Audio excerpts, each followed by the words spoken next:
Watch where you belong, diversity hire. Director Sanders flips his coffee mug, brown liquid cascading over Maya's pristine white blouse. The hot liquid burns her skin as he deliberately steps on her scattered presentation papers. Executive laughter fills the room while Maya kneels, dignity intact despite the stain spreading across her chest. Her trembling fingers send a quick text before security calls, confirming a special visitor's arrival. Little do they know, Maya's husband just cleared security downstairs, and he owns their parent company. Maya arrives at Pinnacle Tech Solutions' gleaming headquarters an hour before her scheduled presentation. The morning sun reflects off the glass building as she adjusts her blazer and straightens her shoulders. 3 months into her position as senior software developer, she still faces constant undermining despite her impressive resume and multiple patents. She rides the elevator alone, reviewing her notes one final time. The revolutionary security algorithm she's developed could save the company millions if implemented correctly. Maya knows her work is flawless, but convincing the executive team, particularly Director Sanders, will be the real challenge. In the women's bathroom, Maya practices deep breathing techniques her therapist recommended. "You belong here," she whispers to her reflection. Her phone buzzes with a text from Nathan. "Knock them dead. Remember who you are." Meanwhile, Director Sanders pours himself coffee in his corner office overlooking the city. Directors Thompson and Rodriguez join him, closing the door for privacy. "Our diversity hire is presenting today," Sanders remarks with a smirk. "We need to put her in her place before she gets too comfortable." Thompson chuckles. "What's the plan?" "Simple. We make it clear that her kind doesn't belong in our executive meetings," Sanders replies. "I've got the perfect way to make sure she never tries to rise above her station again." Maya enters the conference room with quiet confidence. She arranges her materials meticulously, placing water bottles at each seat and ensuring her presentation is loaded on the main screen.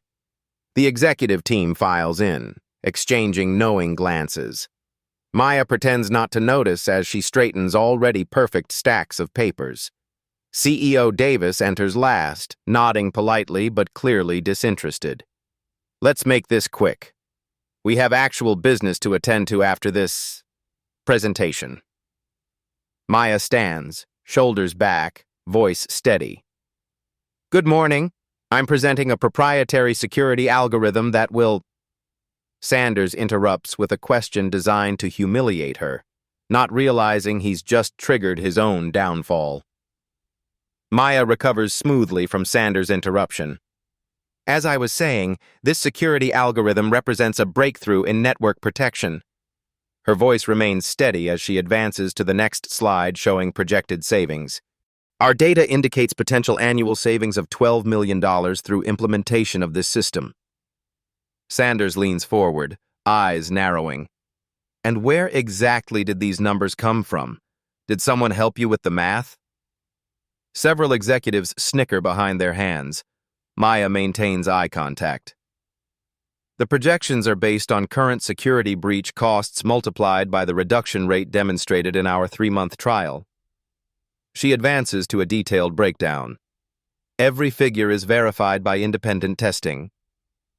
"Perhaps this is a bit too technical for you to explain clearly," Sanders suggests, smirking at Thompson.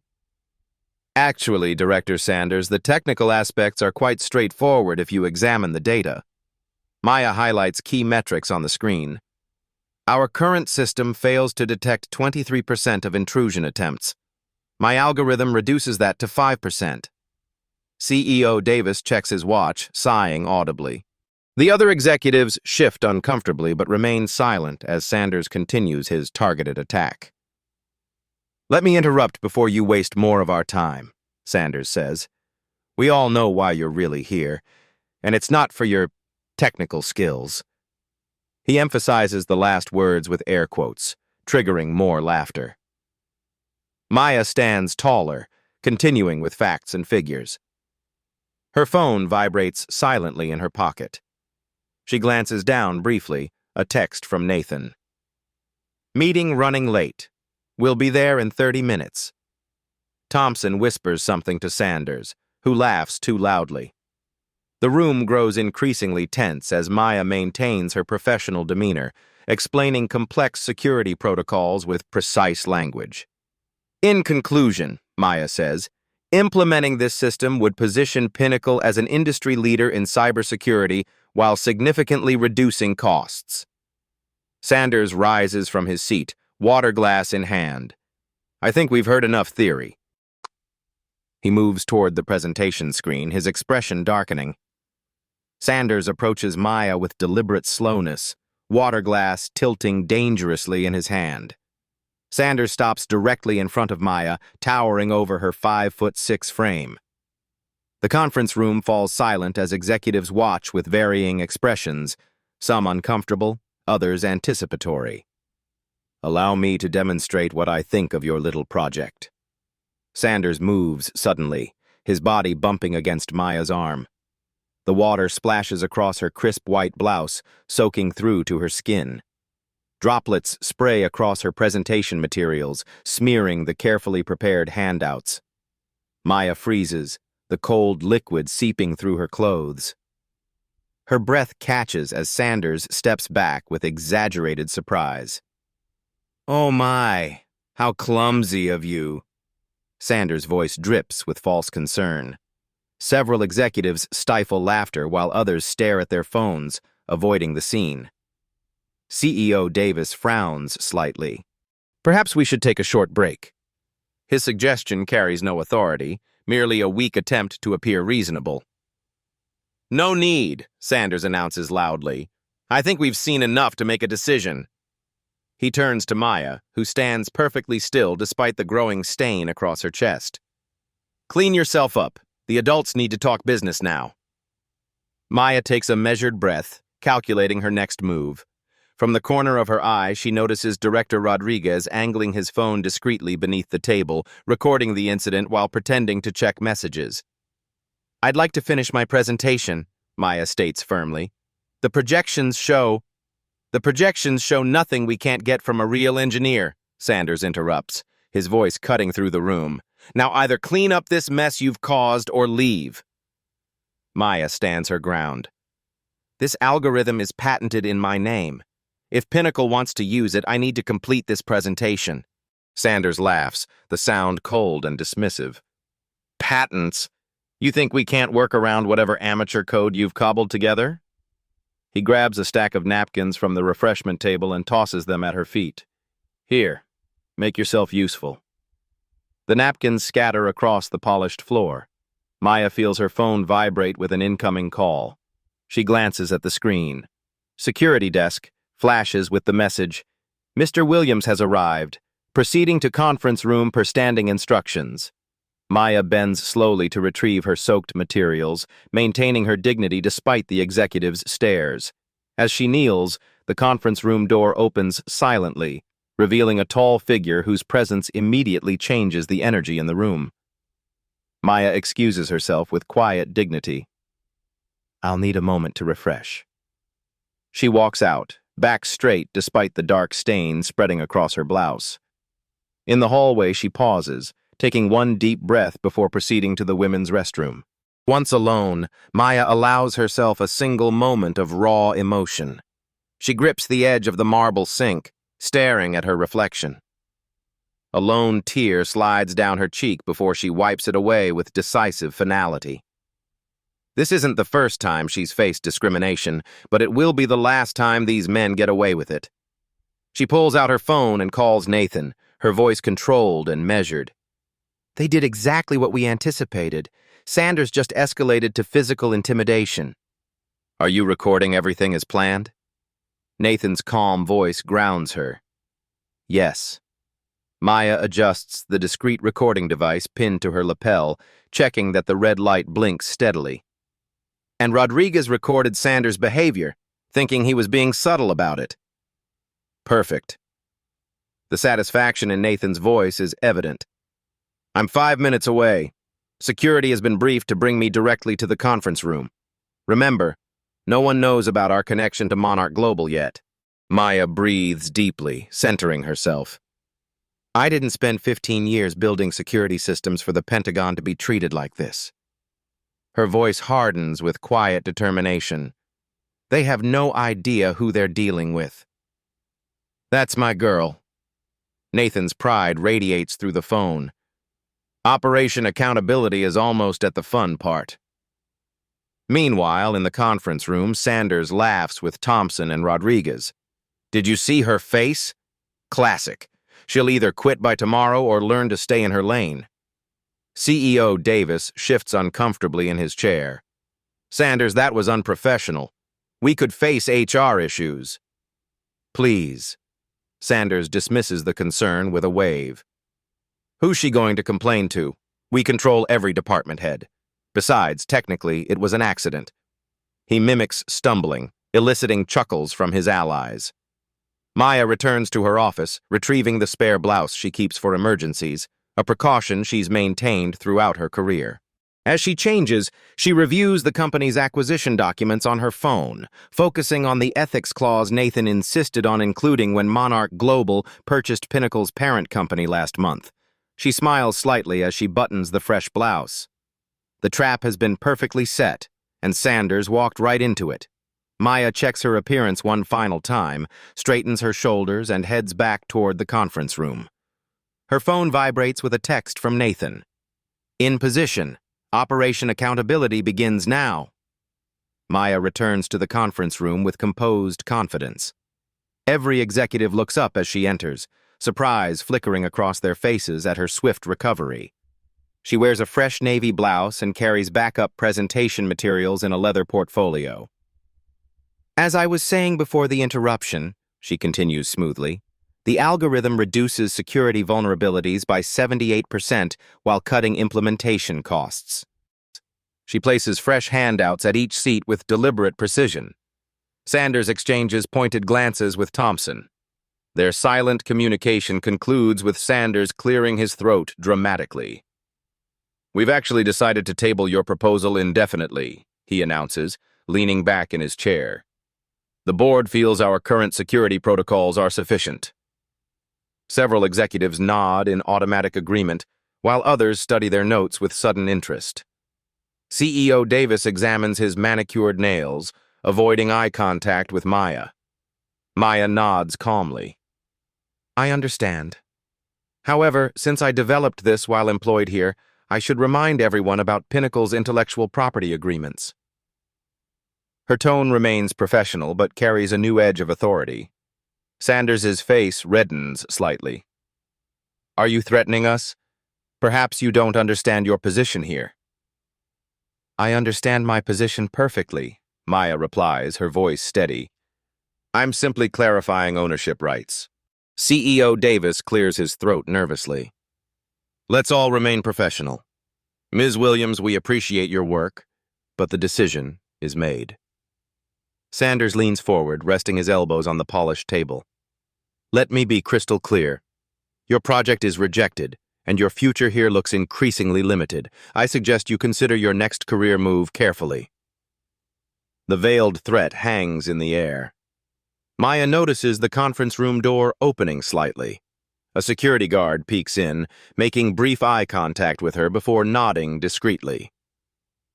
Before we conclude, Maya says with newfound confidence, I think it's important to address the pattern of behavior I've experienced during my time here. Sanders laughs dismissively, looking around for support from his colleagues. And what pattern would that be? Maya reaches into her folder and removes a thick document labeled Incident Reports in bold lettering. The systematic discrimination that I've documented meticulously over the past 3 months, she replies, placing the substantial file on the table. Maya places the incident report in the center of the conference table. The substantial thud draws every eye in the room. This documents 27 instances of discriminatory behavior directed at me since I joined Pinnacle. Sanders scoffs, leaning back in his chair with forced casualness. Typical. Playing the race card when your work isn't good enough. This has nothing to do with cards, Director Sanders, Maya responds, her voice calm but firm. This is about professionalism, and creating a workplace that fosters innovation rather than harassment. CEO Davis reaches for the report, concern finally registering on his face. I wasn't aware of these issues. Sanders intercepts the document before Davis can grasp it. This is a desperate attempt to deflect from her incompetence. He shoves the report aside without opening it. I move that we terminate her employment immediately. Several directors nod in agreement, while others shift uncomfortably, suddenly interested in their coffee cups or the view outside the floor-to-ceiling windows. I believe termination would be unwise, Maya states matter-of-factly, especially given the evidence I've collected. Sanders stands abruptly, his chair rolling backward. He towers over Maya, using his physical presence as intimidation. Evidence? You mean your hurt feelings? His voice rises. Let me make something perfectly clear. You are nothing here. A disposable resource we no longer need. Maya remains seated, completely unfazed by his display. Her calm in the face of his anger only seems to infuriate Sanders further. Have you ever wondered why I specifically chose to work at Pinnacle, Director Sanders? Maya asks, her tone conversational. Sanders sneers, looking around at his colleagues for support. Affirmative action quota, obviously. Maya allows herself a slight smile. Actually, I had several offers, including one from your direct competitor paying twice my current salary. The room grows tense as Sanders realizes she's not reacting as expected. His usual tactics of intimidation aren't working. CEO Davis looks between them with growing concern, sensing a shift in power he doesn't understand. Have you ever seen someone underestimate a person who had hidden power or connections? Share your story, Maya asks, her voice steady. Sanders opens his mouth for another insult, his face contorting with anger. The conference room door swings open fully, revealing Nathan Williams in an impeccably tailored suit, flanked by two executives everyone recognizes from Monarch Global's leadership team. Sanders' words die in his throat as Nathan Williams enters the room. 6'3", commanding presence, custom Italian suit, instantly recognizable as someone who matters. CEO Davis rises quickly from his chair, recognition dawning on his face like a slow-motion car crash. Mr. Williams, Davis stutters, smoothing his tie nervously. We weren't expecting Monarch Global representation today. Nathan smiles politely, but his eyes remain cold as winter steel. Clearly not. I'm here on a matter of some urgency regarding your corporate culture. The two Monarch executives flank him silently, their expressions professional but unyielding. Everyone in the room recognizes them from business journals and industry events, Monarch's chief legal officer and head of corporate acquisitions. Sanders recovers quickly, corporate survival instincts kicking in. He strides forward with an extended hand and practiced smile. Director James Sanders, I lead our technology division. Whatever concerns you have, I'm sure we can address them promptly. Nathan ignores the outstretched hand completely, walking directly to Maya. His expression softens momentarily. Are you all right? He asks quietly. Maya nods, straightening her shoulders. I am now. Confusion ripples through the room as executives exchange bewildered glances. Sanders looks between Maya and Nathan, pieces of a puzzle he can't quite solve falling into place. Excuse me, Sanders interjects sharply, but this is a private meeting regarding an internal matter. Nathan turns to face the group, his expression hardening again. I'm well aware of what this meeting is about, Director Sanders. In fact, I've been briefed on every detail of how you've treated my wife since she joined your team. The word wife echoes through the suddenly silent room. CEO Davis pales visibly, gripping the edge of the table for support. Your wife? Sanders stammers, looking between Maya and Nathan as though seeing them for the first time. Maya Williams Montgomery, Nathan clarifies, his voice pleasant but carrying undeniable authority. though she preferred to use just Williams professionally to avoid exactly the kind of special treatment that might come with being married to Monarch Global's founder. Sanders' face drains of color as he processes the magnitude of his mistake. Rodriguez discreetly slides his phone recording into his pocket, eyes wide with realization. "This is all a misunderstanding," Sanders begins desperately. "A simple miscommunication that—" "Is it a misunderstanding when you deliberately spill your drink on an employee and tell her to clean up the mess she caused?" Nathan asks, holding up his phone showing a live feed of the entire meeting. The conference room falls into stunned silence. Nathan places his phone on the table, screen facing upward. The display shows multiple camera angles of the meeting room, every angle of Sanders's deliberate humiliation of Maya captured in high definition. "Allow me to introduce myself properly," Nathan says, his voice conversational yet commanding the room's complete attention. "Nathan Montgomery, CEO of Monarch Global Investments.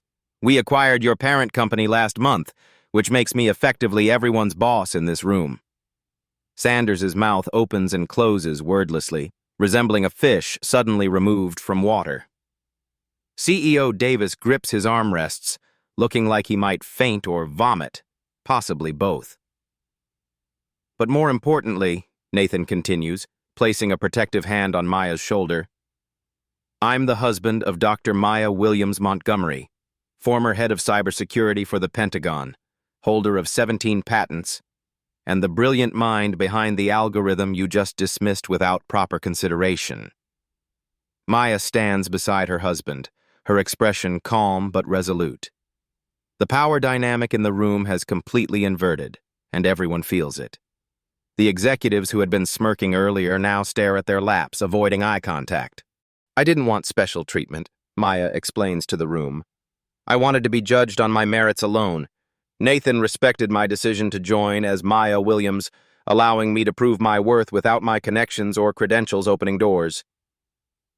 We designed this as an experiment in corporate culture," Nathan adds, his tone conversational but cold. "Monarch is acquiring technology companies across the country, and we needed to understand the internal dynamics before making personnel decisions." Director Thompson finds his voice first, though it comes out higher than usual. "This was all a test? You were spying on us?" "Not spying," Maya corrects firmly. "Observing. Everything was completely legal and documented. Your own security systems were used with proper authorization from your parent company."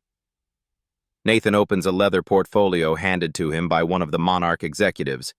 "What we've witnessed is deeply troubling. Systematic discrimination, hostile work environment, and today, physical intimidation." Sanders finally recovers enough to speak, his lawyer's instincts surfacing. "This is entrapment. You can't just—" "Actually, we can," interrupts the Monarch chief legal officer, placing legal documents on the table with practiced precision. "These are the ethics provisions from the acquisition agreement. They explicitly allow for culture assessment and immediate corrective action." Nathan turns to CEO Davis, who hasn't spoken since the revelation began. "As of this moment, Director Sanders and anyone who actively participated in the discrimination is suspended pending investigation." Davis nods weakly, unable to meet anyone's eyes. "Furthermore," Maya adds, picking up her presentation materials, "the security algorithm you dismissed will be implemented company-wide, potentially saving Pinnacle $12 million annually, as I projected." Sanders starts to protest again, his face reddening with a dangerous mixture of embarrassment and rage. Nathan holds up a hand, silencing him instantly. "Before you dig yourself deeper, you should know that we're not the only ones who've been watching," Nathan informs him. "The recorded evidence has already been shared with the board of directors, who are convening an emergency session right now." Sanders' phone buzzes with an incoming call from the board chairman, while security personnel appear at the conference room door. Within hours, Pinnacle's headquarters transforms into a hive of activity.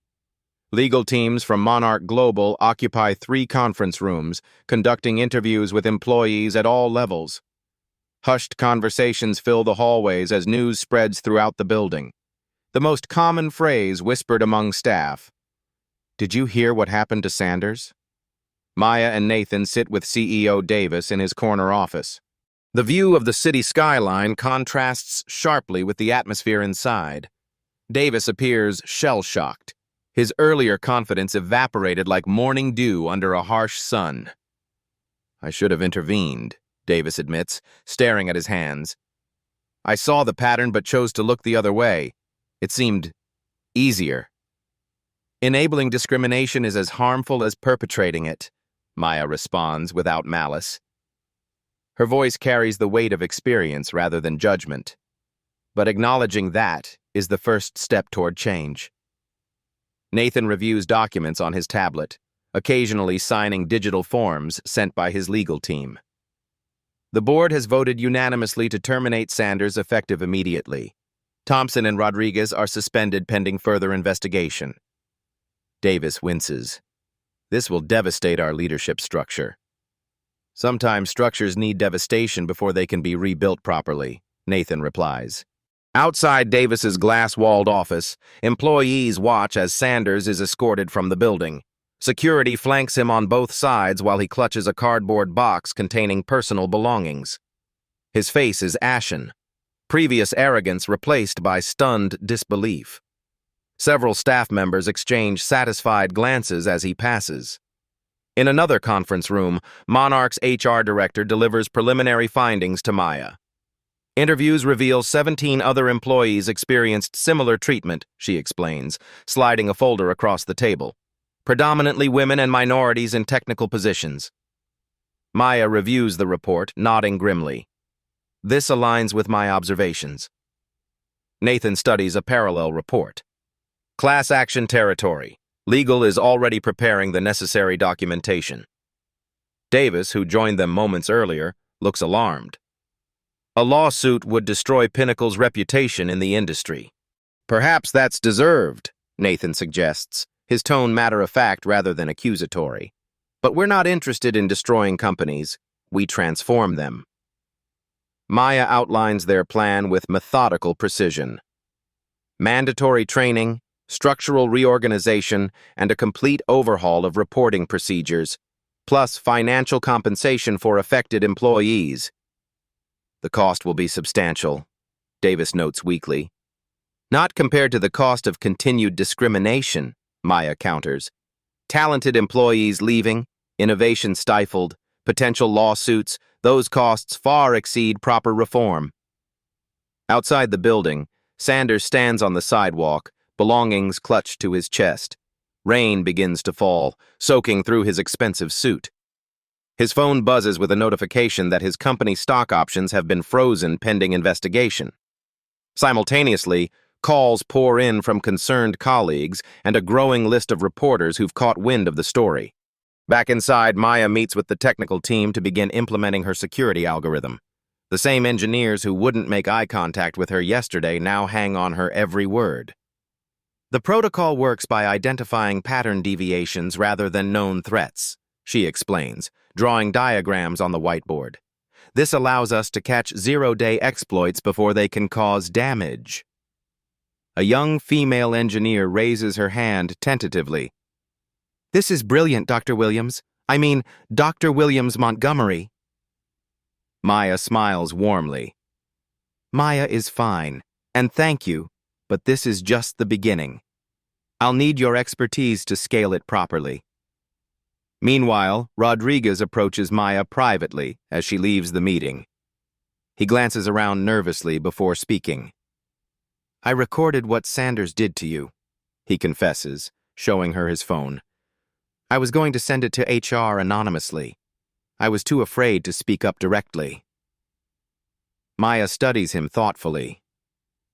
Fear keeps many silent. The question is, what will you do now?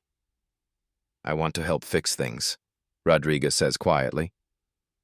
I should have spoken up sooner.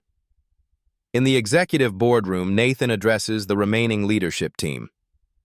Pinnacle has tremendous potential, but cultural toxicity has been holding it back. Today marks the beginning of transformation, not punishment. One director raises his hand. What happens to those of us who... didn't actively participate but didn't stop it either. That depends on what you do next, Nathan replies. Redemption starts with acknowledging failure and actively working toward change. Security teams sweep the building, collecting evidence and securing digital assets. IT specialists discover several attempts to delete incriminating emails, all thwarted by Maya's previously implemented backup protocols that the executive team had ignored as unnecessary. At her desk, Maya reviews messages from employees sharing their experiences. Many express relief that someone finally stood up to Sanders and his allies. Others reveal ongoing discrimination issues in departments across the company. Nathan joins her, placing a hand on her shoulder. You've started something important here. We've started something, Maya corrects him. This was always bigger than one company or one director. As evening falls, legal teams continue their investigation, compiling evidence for potential criminal charges. Sanders receives notification that his industry association membership is under review, effectively cutting him off from his professional network.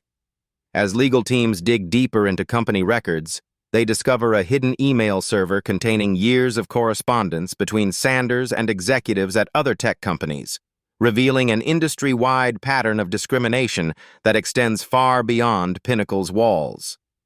1 week later, Sanders sits before a panel of Monarch global executives and independent ethics officers.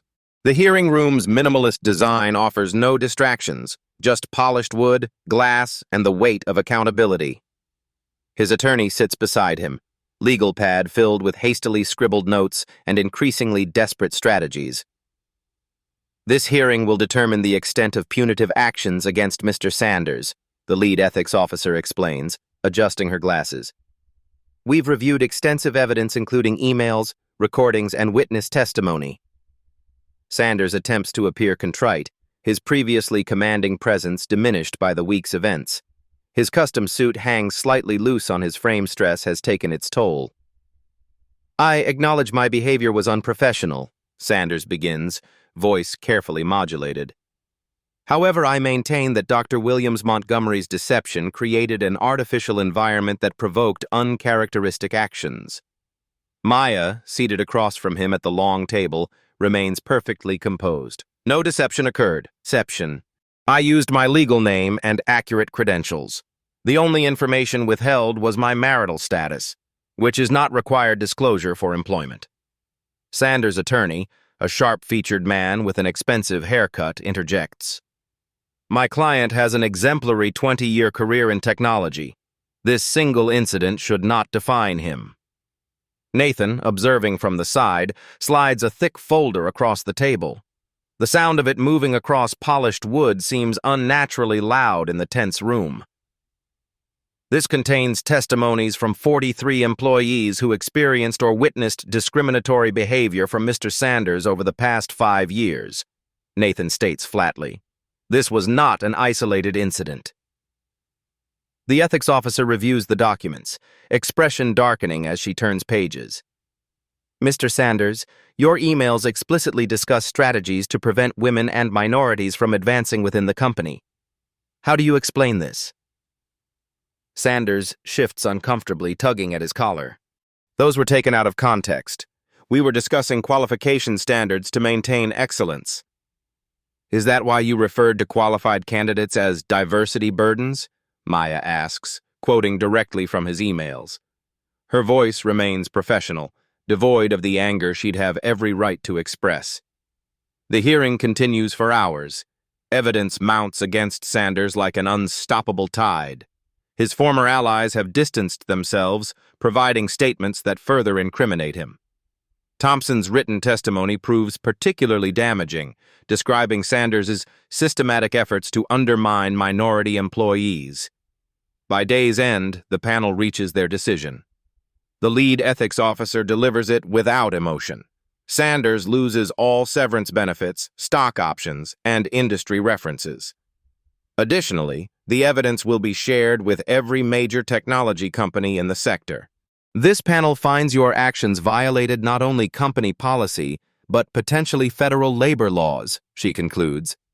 The evidence has been forwarded to appropriate authorities for potential further action.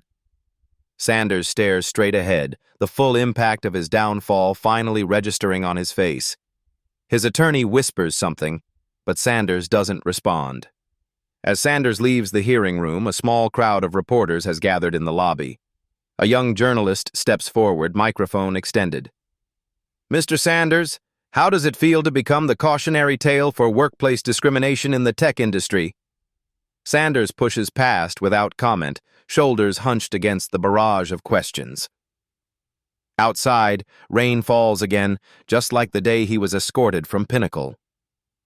As Sanders slides into his car, his phone buzzes with a notification. The state attorney general's office is opening an investigation into potential criminal harassment charges. 3 months later, Maya stands at a podium addressing the Technology Ethics Summit. The grand ballroom of the convention center holds executives from every major tech company in the country. Bright lights illuminate her confident stance, and cameras broadcast the event to thousands of industry professionals worldwide. The Sanders incident, as it's now known, revealed systemic issues that extend beyond one company or one director, she explains, her voice carrying through the silent room. Our industry has tolerated discriminatory practices for too long. Projected behind her, statistics tell a damning story: disproportionate representation, salary gaps, advancement disparities. The numbers speak volumes about an industry failing its diverse talent. Nathan joins her on stage as they unveil the Monarch Inclusion Initiative, a comprehensive program designed to transform corporate culture across the technology sector. The sleek logo appears on the massive screen, symbolizing the beginning of structural change. Companies that commit to this initiative will undergo thorough assessment and restructuring, Nathan explains, gesturing to detailed implementation plans. Those that meet the new standards will receive preferred partnership status with Monarch Global's portfolio companies.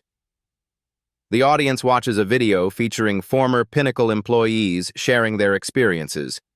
Their stories, powerful, undeniable testimonies of systematic discrimination, fill the room with uncomfortable truths too long ignored. We've established a $50 million fund to support affected employees industry-wide, Maya announces, triggering murmurs throughout the audience. Additionally, we're launching mentorship programs specifically designed for underrepresented groups in technology. Across town, Sanders sits in a small conference room, waiting to interview with a startup. It's his 7th interview in 3 months. None of the previous 6 called back. The young CEO enters, tablet in hand. "Sorry to keep you waiting, Mr. Sanders," she says, sliding the tablet toward him. The screen shows Maya's live-streamed speech from the summit. "Sorry, but we can't afford to be associated with what you represent," the CEO tells him bluntly. "The industry is changing." Back at the summit, technology leaders line up to sign the Monarch Pledge. Media coverage blankets industry publications with headlines proclaiming a turning point for diversity in tech. Companies rush to announce their commitment to the new standards, fearing both public relations damage and competitive disadvantage if they lag behind. Maya meets privately with a group of women engineers who thank her for her courage. Their expressions reflect both gratitude and newfound hope. "This isn't about revenge," she tells them, conviction evident in her voice. "It's about creating the environment we all deserve to work in."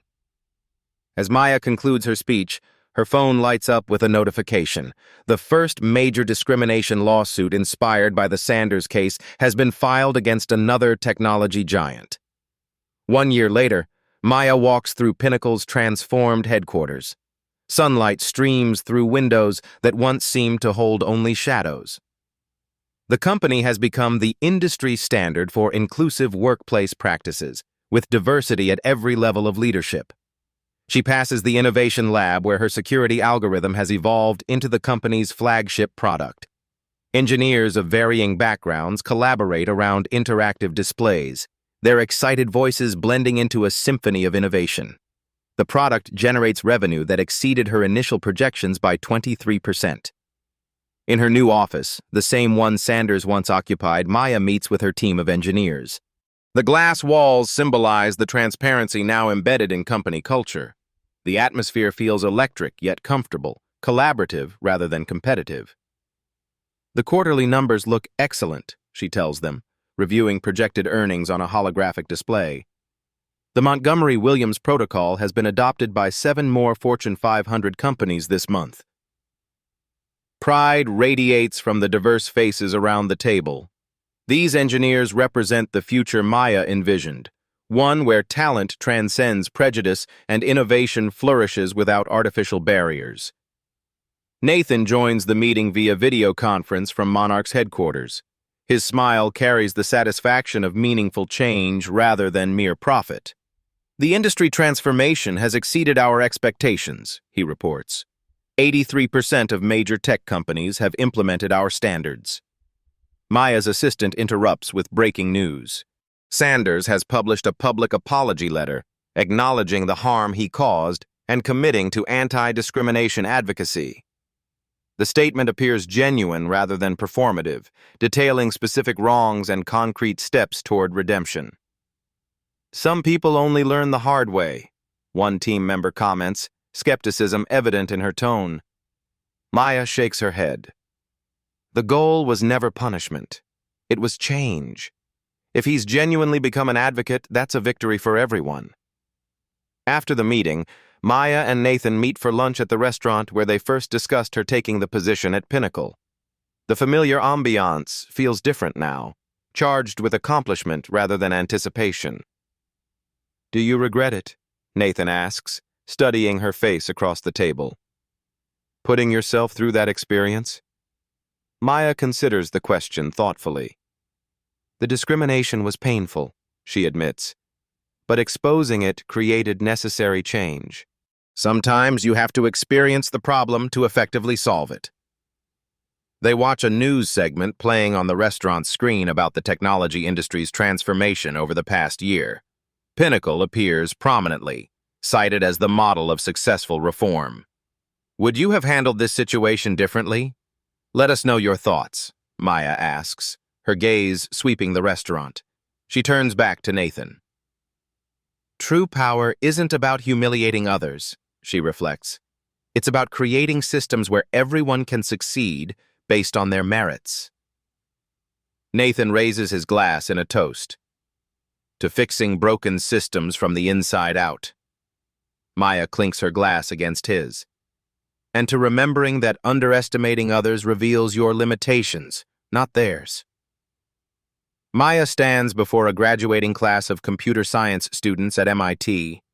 Sunlight filters through the auditorium's high windows, illuminating eager faces representing the future of technology. Their diversity reflects the changes slowly transforming the industry. The technology sector you're entering is different from the one I faced, she tells them, her voice carrying to the back row without strain. But maintaining that progress requires constant vigilance. Projected behind her, statistics show the positive impact of the Monarch Initiative.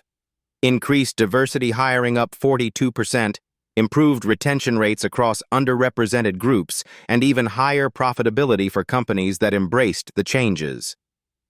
The Sanders incident sparked a revolution, but revolutions only succeed when everyone commits to sustaining them, Maya explains, pacing thoughtfully across the stage. Each of you will face moments where you must choose between comfortable silence and necessary disruption. The auditorium remains silent, hundreds of future technologists absorbing her words with rapt attention. Maya's story has become legend in tech circles, a cautionary tale and inspiration simultaneously. Your technical skills got you here, she continues, but your courage will determine the impact you make. Innovation thrives only where diverse perspectives are truly valued. After her speech, students line up to speak with her. A young woman with determined eyes asks if Maya ever doubted her approach. Many times, Maya admits, her honesty refreshing. Standing alone is never easy. But I wasn't truly alone. I had allies who believed in the same vision. Nathan joins her as they prepare to leave, several students recognizing him with widened eyes. They discuss their next project, expanding the initiative to financial and healthcare sectors. The work is never finished, Maya tells the students gathered around them, but neither is the opportunity to create meaningful change. As they exit the building, Maya notices a plaque being installed in the university's Hall of Distinguished Alumni. It bears her name and a quote, "Dignity cannot be taken from those who know their worth." Maya smiles at Nathan, squeezing his hand. "Not exactly how I plan to make my mark, but sometimes the path chooses you." "Remember," she concludes to the assembled students, "respect is not negotiable. Excellence speaks for itself, and true power lies in lifting others as you rise." The crowd erupts in applause as Maya and Nathan depart, their work far from finished but their impact already indelible on an industry finally awakening to its full potential. If you enjoyed this story of justice and empowerment, don't forget to like, share, and subscribe to PAP Stories for more powerful narratives that inspire change. Hit that notification bell to never miss our new uploads.